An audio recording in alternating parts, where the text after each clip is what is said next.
सगळ्यांचं स्वागत खूप खूप मनापासून, माझ्या हृदयापासून इथं असणाऱ्या सगळ्या दिव्यात्मांचं ह्या रेकी सत्रामध्ये, ध्यान सत्रामध्ये खूप मनापासून स्वागत आहे. आणि जे अदृश्य रूपामध्ये ज्या ऊर्जा आपल्याशी जोडलेल्या आहेत, त्या सगळ्यांचा मी आभार व्यक्त करते. खरं तर आपल्या सगळ्यांना ही प्रेरणा मिळते, की रोज आपण ही साधना आपली व्यवस्थितरित्या पूर्ण करतो. बऱ्याच वेळेला आपल्याला असं मनातून येतं सुद्धा, की जसं माझी सुरुवात व्हायची, की हे मी करतीये ते बरोबर आहे ना? ह्याच्यातून मला खरंच फायदा होईल ना? किंवा कसं होईल? जेव्हा अगदी नवीन मी सगळं करत होते आणि त्यावेळेस खूप सायन्स मिळायचे, संदेश मिळायचे वेगवेगळ्या मार्गातून. तसंच तुमच्या सगळ्यांना सुद्धा हे हळू जर आपण जागृती ठेवली, माइंडफुलनेस ठेवलं, जे मी काल सांगत होते, तर तुम्हालाही सगळ्यांना छोट्या गोष्टी जाणवायला लागतील. की कुठेही बाहेर गेल्यानंतर कसे-कसे योगायोग नाही, सिंक्रोनसिटीज ज्याला आपण म्हणतो. म्हणजे की आपण त्या ऊर्जेसोबत एकरूप होणं आणि मग तुम्हाला बाहेर गेल्यानंतर घराच्या बाहेर पाऊल ठेवलं, की मग ते अनुभव यायला लागतात. समजायला लागते की ऊर्जा सतत आपल्यासोबत आहे. ही ऊर्जा आपल्यासोबत आधीपासून आहे, ही दैवी शक्ती. पण आपण जागृत नसतो. पण जेव्हा ध्यान, रेकी या साधना करतो, अजून बरेचसे प्रकार आहेत ध्यानामध्ये पण.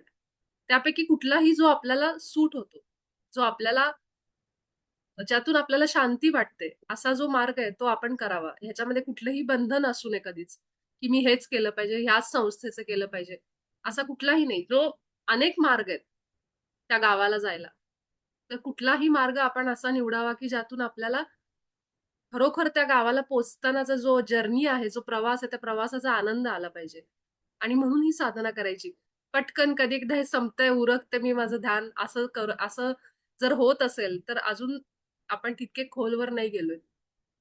याउलट थोडंसं बसल्यानंतर जरी एक 10 मिनिटं जरी आपण ध्यानाला बसलो, तर एक शांती जी वाटते मनामध्ये, त्यातून आपल्याला बराचसा एक दिवसभराचा उत्साह असं हळू जाणवायला लागतं आणि हीच ती प्रगती आहे. तुम्ही तासनतास ध्यानाला बसत असाल, पण आपल्यात काही बदल होत नसेल आयुष्यात आणि इतका लगेच होणारा बदल नाहीये. कारण आपण कितीतरी वर्ष जन्मापासून ह्याच पद्धतीमध्ये राहत आलोय. त्याच विचारांबरोबर राहत आलोय. त्याच पॅटर्न प्रमाणे राहत आलोय. तर एक दिवस जर आपण तीच रांगोळी रोज काढत असू, दुसऱ्या दिवशी जर समजा आपल्याला कोणी म्हणलं, "ही डिझाइन छान आहे, ही पण ट्राय कर." तर आपण ती पण रांगोळी ट्राय करतो. एखादी रेसिपी असेल, वेगवेगळ्या रेसिपीज ट्राय करतो. अगदी त्याप्रमाणे जर आपल्या आयुष्यामध्ये कुठली घटना घडली, की आपण एकाच पद्धतीने जर विचार करत असू, तर ह्याचा अर्थ झाला तो एक पॅटर्न आपण फॉलो करतो, की माझ्यासमोर कोणी आलं व्यक्ती किंवा एक परिस्थिती माझ्यासमोर आली, की मी त्याला कशी रिएक्ट करते. तर मी समजा प्रत्येक वेळी जर समजा अशी व्यक्ती माझ्या समोर आली, तर मी त्या बोलण्याचा, वागण्याचा अर्थ समजा मी नकारात्मक घेत असेल किंवा जर कुणी काही बोलून गेलं, तर समजा कदाचित त्याला 2 अर्थ असू शकतात.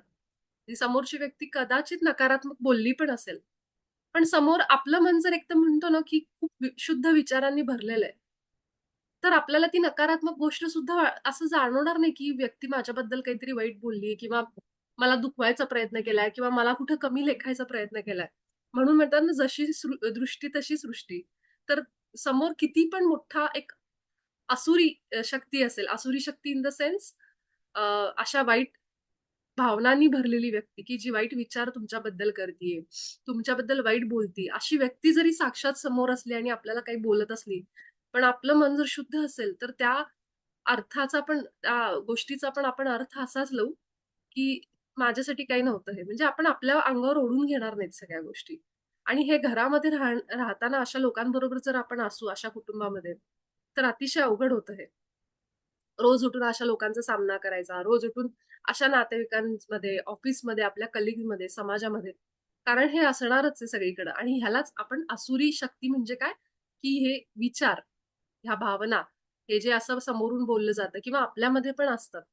असे विचार, अशा भावना. कधी-कधी त्या वर येतात. आपण बोलून मोकळे होतो एखाद्या वेळी.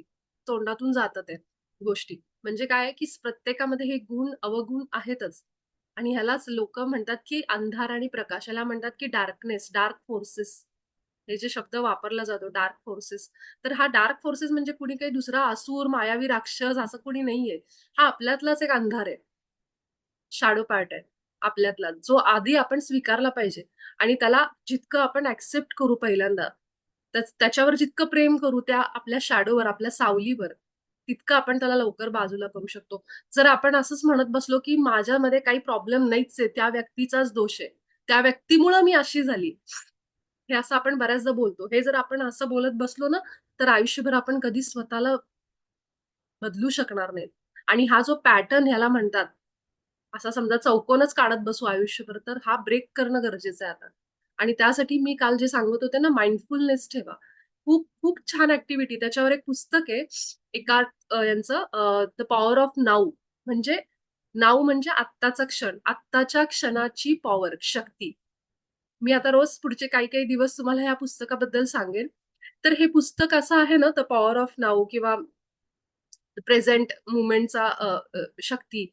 ह्या सगळ्यातून ना आपल्याला एक गोष्ट शिकायला मिळते, की आपल्याला माहीत नाहीये, की मुक्ती, निर्वाण म्हणजे काय? मोक्षाची अवस्था काय? पण खरा जो आयुष्यात जगताना मोक्ष म्हणजे काय माहिती का? की ना झालेल्या घटनांचा विचार करणं ना उद्याची चिंता करणं. जो माणूस अशा पद्धतीने जगतो ना, तो सगळ्यात सुखी आहे. ज्याला ना काल काय झालं घडलं त्याची फिकीर नाही. कुणी मला काल काय बोललं आणि उद्या काय होणार आहे.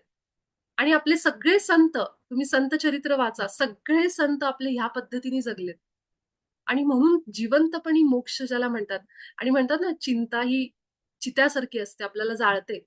कारण आपण जर दिवसभर त्या गोष्टी विचार करू बघा तुमचं दिवसभराचा ना, तुमची ऊर्जा एकदम लो होऊन जाईल. तुम्ही ड्रेन म्हणजे असं वाटेल की थकवा आलाय, मनाला सुद्धा, शरीराला सुद्धा. आणि हीच गोष्ट असते चिंता, काळजी, की ही सतत आपल्याला आतून संपवते. वाळवी जशी लागलेली असते ना, लाकडाला ती खात असते सारखी आतमध्ये. त्याप्रमाणे आपल्या मनाला ही गोष्ट खात बसते. आणि दुसरं कुणी नाहीये दुश्मन आपला. आपले विचारच आपले शत्रू आहेत सध्या. पण त्या शत्रूला सुद्धा आपण जवळ करायचंय. त्याला मान्य करायचं, की हा माझ्या मनामध्ये विचार येतात. आणि हे असे विचार आहेत आणि ते मला बाजूला काढायचेत. कारण आजूबाजूची लोकं, आजूबाजूची परिस्थिती बदलणार नाहीये. आपल्याला माहिती कारण जागृती यायला पाहिजे सगळ्यात आधी तर. आणि ही आपल्यामध्ये सुरुवात झाली तर कदाचित आपल्या घरातलं वातावरण आपण बदलू. आपल्या व्हायब्रेशन्समुळं, आपल्या ऊर्जेमुळं. पण दुसऱ्या लोकांनी बदलावं ही अपेक्षा सोडून द्यायची. त्यापेक्षा आपल्या आतमध्ये कसा स्वर्ग निर्माण करता येईल. म्हणजे जीसस क्राइस्ट म्हणायचे ना, "the kingdom of God is within you." देवाचं साम्राज्य तुमच्या आतमध्ये असं ते नेहमी सांगायचे. त्यांचं वाक्य ते खूप फेमस आहे. तुम्ही ऐका जेव्हा लोकं जीसस ख्राइस्टबद्दल बोलतात, येशूबद्दल, तेव्हा हे वाक्य सांगतात, की त्यांनी इतका सुंदर मेसेज दिला लोकांना, की तुमच्या आतमध्ये देवाचं साम्राज्य आहे. जे आपले संत पण सांगतात, की परमात्मा, देव तुमच्या आत आहे.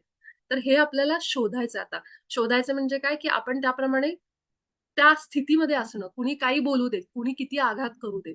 पण माझं मन नाही हललं पाहिजे. जे पी.के. शिवानी पण सांगतात.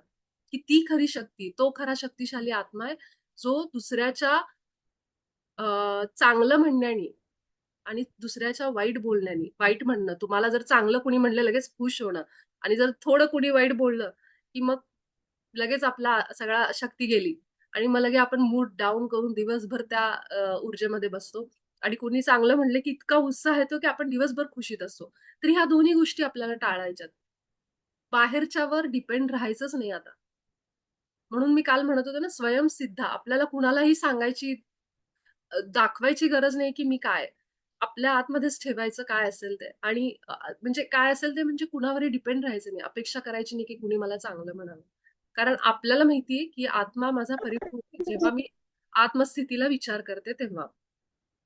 ही गोष्ट मी कशाबद्दल बोलतीये? आत्मस्थितीबद्दल बोलतीये. तुम्ही म्हणाल रोजच्या आयुष्यात किती अवघड आहे हे सगळं करणं. हे आहेच आहे अवघड. कारण आपण ज्या अध्यात्माच्या प्रवासाला लागलोय, तो प्रवासावर सगळे येत नाहीत ना. काही ठराविक लोकं येतात ज्यांची वेळ आलेली असते आणि म्हणून हा अध्यात्माचा प्रवास, स्पिरिच्युअल जर्नी, आत्मज्ञानाचा प्रवास आहे, जो खडतर आहे. कारण आपल्याला कधी हे ऐकून माहीत नाहीये सगळं.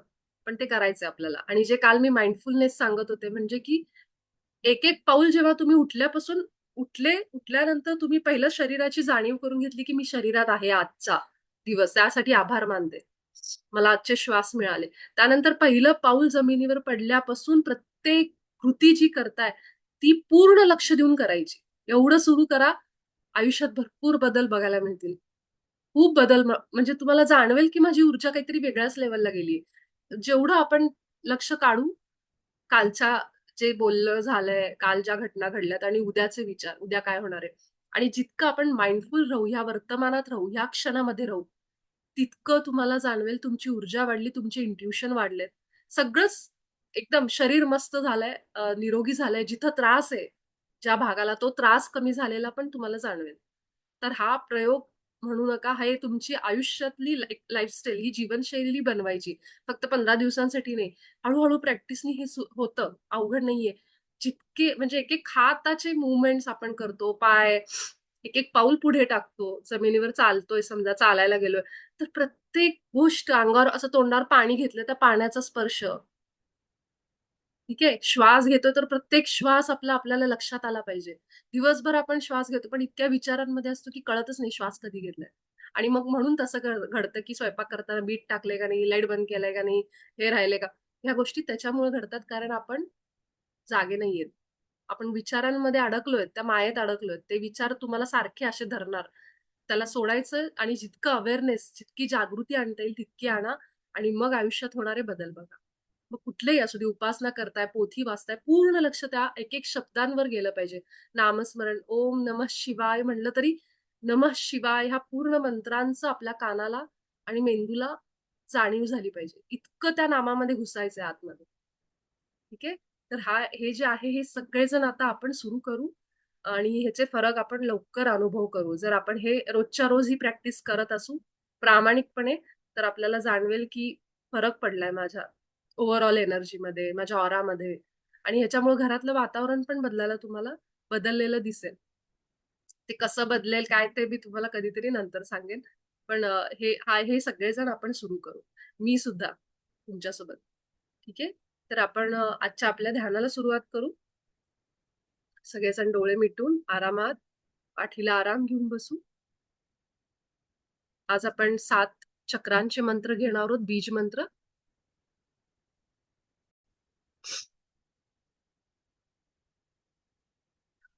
3 मोठे श्वास आपले दीर्घ श्वास. पहिले तर एक 5 मिनिट आपण थोडंसं आपल्या श्वासांवर लक्ष. जिथं कुठं आपण दिवसभरामध्ये होतो, तिथून सगळेजण बाहेर येऊ आणि थोडंसं आपल्या श्वासांवर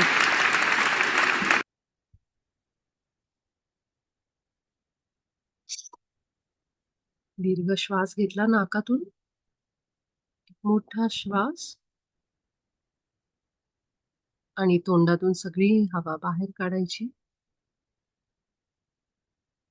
आपण ज्या खोलीमध्ये बसलो, ज्या हवेचा स्पर्श आपल्या शरीराला होतोय, त्या सगळ्याची जाणीव घ्या. जागृती आणायची आपल्या अस्तित्वाची. माझं शरीर, माझ्या शरीरामध्ये असलेले वेगवेगळे अवयव, मस्तक, चेहरा, नाक, कान, डोळे, माझा घसा, खांदे, छाती, पोट, खालचा भाग बुडाचा, मांड्या, गुडघे आणि तळपाय. सगळं एकदा जाणीवपूर्वक लक्ष देऊन अनुभव करू. हे माझं शरीर आहे, हाडामासाचं बनलेलं. ही रचना अगदी सिस्टमॅटिक, अगदी खूप विचार करून बनवलेली रचना. हे शरीरच आहे एक साधन, एक माध्यम, जे मला या पृथ्वीवरचा प्रवास घडवतंय. हे आयुष्य जगायला मदत करतं. त्यामुळं वय किती जरी असेल माझं, तरी सुद्धा मी या शरीराची काळजी घेते. माझ्यासाठी भगवंतानी दिलेली एक भेट आहे, एक गिफ्ट आहे, जे मला जपून ठेवायचं.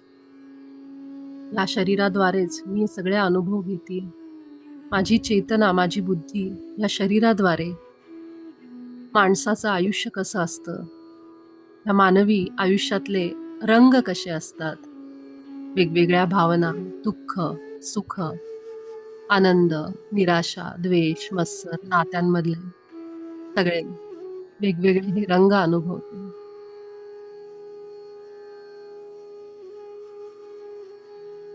आता या सगळ्या भावनांवर आपण एक फिल्टर लावणार आहोत. आत्म्याचा फिल्टर. गाळणं.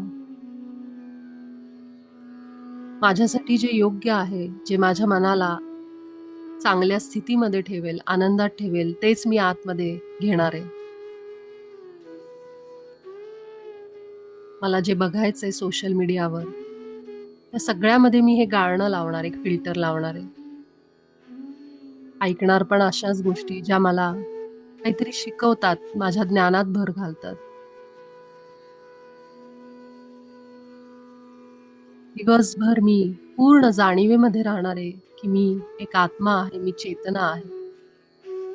माझ्या आजूबाजूला जे काही घडतंय ही सगळी माया आहे, जी मला वेगवेगळ्या भावनांचा अनुभव देते. कुणी मला वाईट बोललं, कुणी रागावलं, आवाज चढवला, माझा द्वेष केला, मत्सर केला, मी कुणाचा केला, तरी सुद्धा या सगळ्या भावना आहेत ज्या मी अनुभव करते. त्यात काही चूक आणि बरोबर नाहीये.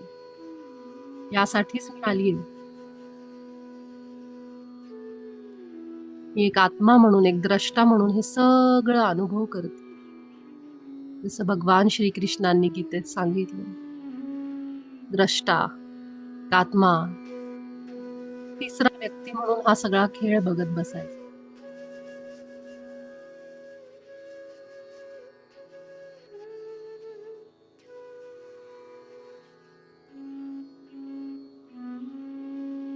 सगळं लक्ष आपल्या श्वासांवर आहे. परमात्म्याला आज प्रार्थना करू, माझ्या सर्वोच्च हिताचं, लाभाचं हे सत्र होऊ दे, हे ध्यान आणि रेकी सत्र. करून घे माझ्याकडून ही सेवा, ही साधना. माझ्या शरीराला, मनाला, physical body, mental body, emotional body, astral body, सगळ्या ऊर्जेच्या रूपांना माझ्या याचा लाभ मिळू दे. माझा ऑरा, आभामंडळ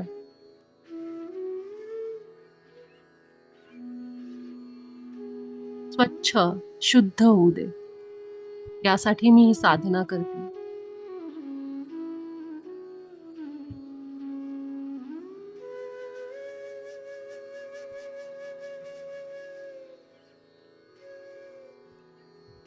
जाणीव असू द्या आपल्या श्वासांची. आपल्या बुद्धीला श्वास बघायला सांगा, अनुभव करायला सांगा. कसे श्वास आत येत आहेत, बाहेर जात आहेत.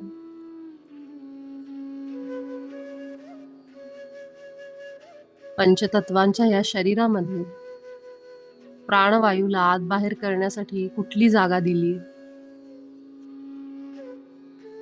हे श्वास शक्तिशाली आहेत. ते मला जिवंत ठेवतात शरीराला आणि सगळ्या अवयवांना, छाती, पोट, हालचाल करायला भाग पाडतात.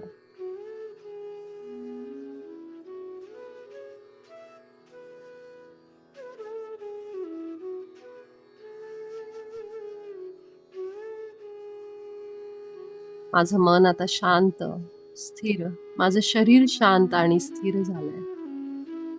माझी चेतना फक्त ह्या क्षणामध्ये, वर्तमान क्षणामध्ये, आत्ताच्या क्षणामध्ये, ना मला भूतकाळ आहे ना भविष्यकाळ आहे.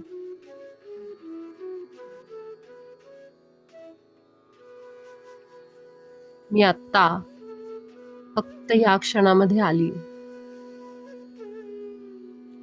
आपले दोन्ही हात एकमेकांवर घासू, थोडे गरम होईपर्यंत, आणि आपल्या छाती समोर धरायचे, आकाशाकडे तोंड करून, हाताची बोटं चिटकलेली.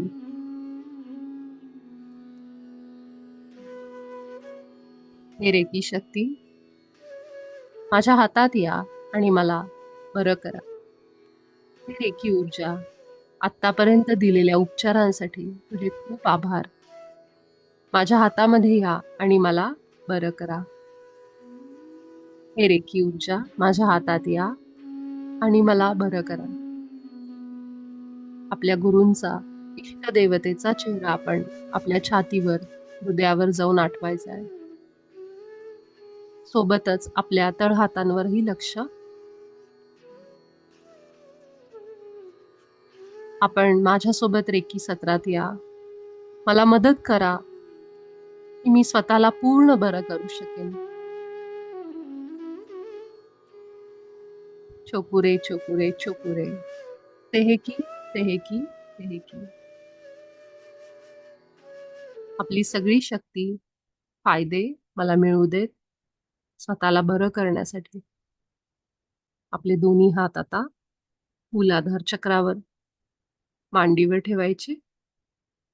सगळं लक्ष आपल्या सगळं लक्ष आपल्या तळहातांवर. आणि जो मंत्र मी लावते, बीज मंत्र लम, तो फक्त ऐकायचा आहे. सोबतच मनामध्ये प्रत्येक चक्रावर संकल्प सुरू ठेवा. माझं हे चक्र, हा भाग संतुलित होत आहे, असा संकल्प ठेवायचा. ज्या भागावर त्रास आहे, तो त्रास दूर होत आहे, असंही एक वाक्य म्हणायचं. त्या त्या चक्रांचे रंग मी सांगत जाईन त्याप्रमाणे कल्पना करू. मूलाधार चक्र, पृथ्वी तत्वाचं. माझं मूलाधार चक्र रेकी शक्तीद्वारा संतुलित होत आहे. सगळं लक्ष आपलं खालच्या भागावर, शरीराचं बूड, कंबर, मांड्या, तळपाय, सगळीकडे ही ऊर्जा पसरती, लाल रंग पसरतोय, अशी कल्पना करू. मी सुरक्षित आहे, मी शक्तिशाली आत्मा आहे, मी स्थिर आहे.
माझं मूलाधार चक्र रेकी शक्तीद्वारा संतुलित झालं आहे.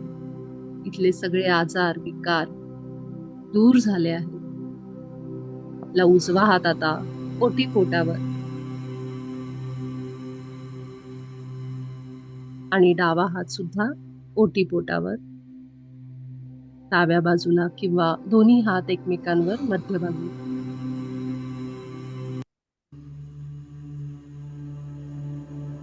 केशरी रंगाची, नारंगी रंगाची कल्पना. आपले विचार आणि भावना संतुलनात येत आहेत. ओटीपोटामधला सगळा भाग अगदी आत जाऊन अनुभव करू.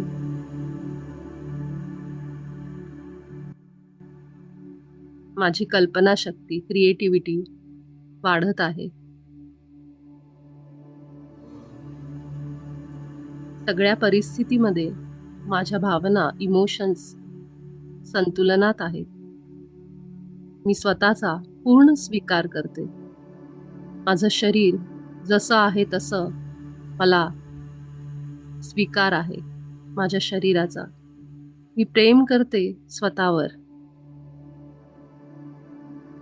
माझं जे स्त्री तत्व माझ्यामध्ये आहे त्याच्यावर मी प्रेम करते.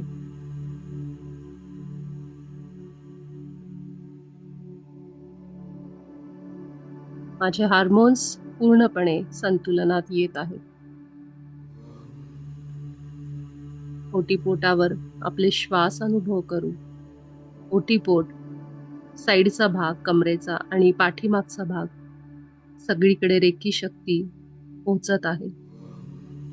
पूर्ण लक्ष केंद्रित करू, इतका आपल्याला ऊर्जेचा फायदा जास्त मिळेल.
माझं स्वादिष्ठान चक्र संतुलनात आलं आहे.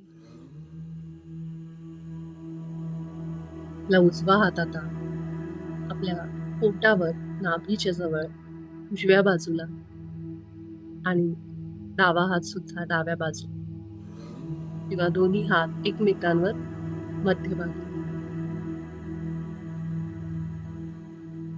सूर्याप्रमाणे पिवळ्या रंगाची कल्पना आपण ह्या भागात करतो. हे चक्र आपला आत्मविश्वास, पैसा याच्याशी संबंधित आहे. प्रसिद्धी, यश, व्यवसायातलं, नोकरीतलं. पचनाचे सगळे विकार दूर होत आहेत. उष्णतेचे सगळे त्रास कमी होत आहेत. सगळं पोट, पाठीचा भाग, कमरेचा भाग गोल अशा पद्धतीने अनुभव करू, डोळे बंद करू. आपणच आपले डॉक्टर व्हायचे. हातातून रेकी शक्ती पोटात जाती. बंद डोळ्यांनी आपण सुद्धा पोटाच्या आतमध्ये जायचा प्रयत्न करायचा. म्हणजे सगळं लक्ष केंद्रित करायचं पोटाच्या भागावर. हातातून ऊर्जेचा प्रवाह प्रत्येक पेशीला ऊर्जा देतोय, शक्ती देतोय. रक्तवाहिन्या, रक्त सगळ्यांना ऊर्जान्वित करतो. माझा आत्मविश्वास वाढतोय.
माझं मणिपूर चक्र पूर्णपणे संतुलनात आलं आहे. आपला उजवा हात आता आपल्या छातीवर उजव्या बाजूला आणि डावा हात डाव्या बाजूला. दोन्ही हात एकमेकांवर छातीच्या मध्यभागी ठेवू शकता. हिरव्या रंगाची कल्पना छातीमध्ये. बीज मंत्र यम छातीच्या हृदयाच्या प्रत्येक पेशीला रेखी ऊर्जा मिळते हातांद्वारे. हातपर्यंत हृदयापर्यंत पोहोचणारी ही ऊर्जा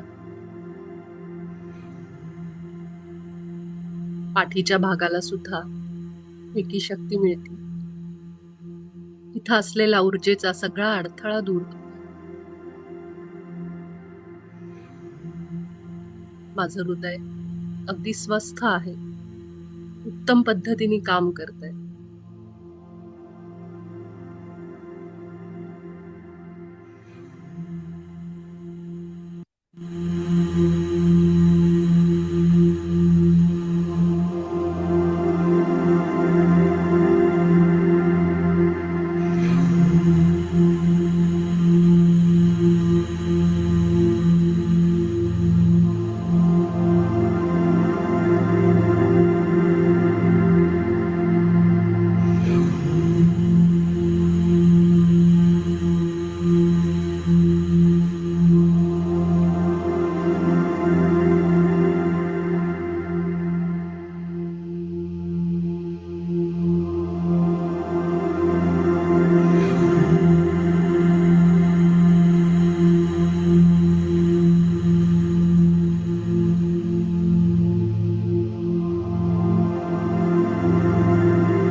माझं हृदय चक्र संतुलनात आलं. रेखी शक्तीचे आभार. आपला उजवा हात आता विशुद्धीवर उजव्या बाजूला किंवा मागे पुढे असा ठेवायचा. डावा हात सुद्धा त्याच पद्धतीने पुढे मागे किंवा डाव्या बाजूला. आपल्या तळहातांचा स्पर्श आपल्या गळ्याला. आकाशी निळा रंग अनुभव करू, कल्पना करू आपल्या गळ्यामध्ये. गळ्यातले सगळे इन्फेक्शन, त्रास दूर होतोय. खोकला, सर्दी दूर होतंय. थायरॉइडच्या ग्रंथी पूर्णपणे संतुलनात येत आहेत आणि योग्य ऊर्जेला कंपन पावत आहे. रेकी शक्ती गळ्याचा श्वास नलिकेला, अन्न नलिकेला, गळ्याच्या सगळ्या पेशी, नाक, कान सगळ्यांना ऊर्जा देते.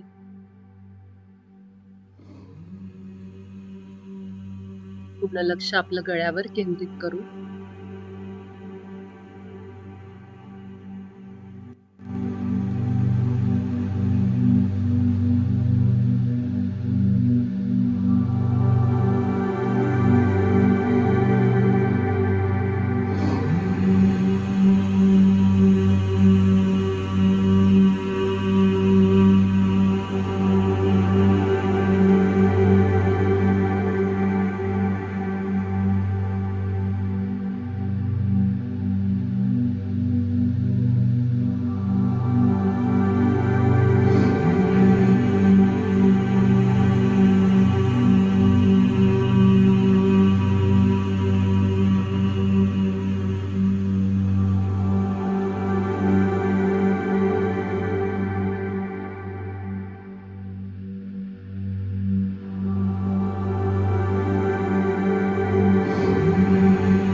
माझं विशुद्धी चक्र संतुलनात आलं आहे. त्यांना घशाचा जास्त त्रास होतो त्यांनी रोजच्या रोज किमान 10-15 मिनिटं घशाला रेकी देत चला. आपला उजवा हात आता आपल्या कपाळावर किंवा कपाळाच्या मागच्या बाजूला, त्याचप्रमाणे डावा हात ठेवायचा पुढे किंवा मागे. आज्ञाचक्र, त्याचा रंग नेव्ही ब्लू, डार्क निळा. आपली इंट्युशन पॉवर वाढली आहे, विचारांमध्ये स्पष्टता आली आहे, निर्णय क्षमता सुधारली आहे, असे संकल्प म्हणायचे. पूर्ण मेंदूला, कपाळाच्या सगळ्या भागाला ऊर्जा देत आहे रेकी शक्ती. हातातून हा प्रवाह, हा फ्लो आतपर्यंत जातोय, प्रत्येक पेशीपर्यंत. जितकं लक्ष केंद्रित करू तितकी ऊर्जा जाणवेल. ओम हा इथला मंत्र आहे. रोज आपण कपाळावर हात ठेवून 10 मिनिटं शांतपणे रेकी दिली ओमचा उच्चार करत, तर काही दिवसातच चमत्कारिक बदल अनुभवता येतील.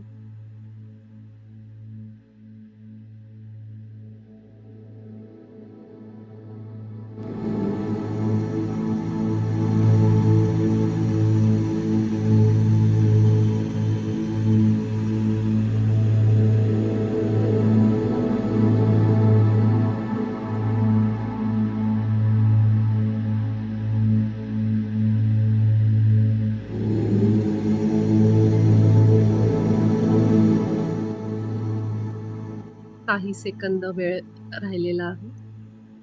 अजून 1 मिनिट असंच बसू शकता हात कपाळावरच ठेवून ओमचा उच्चार करत. रेकी शक्तीचे आभार व्यक्त करते, आपल्या सगळ्यांचे आभार. जे गुरु आणि देवता आपल्यासोबत आहेत त्या सगळ्यांचे आभार व्यक्त करते. आपण भेटू उद्याच्या सत्रात. धन्यवाद.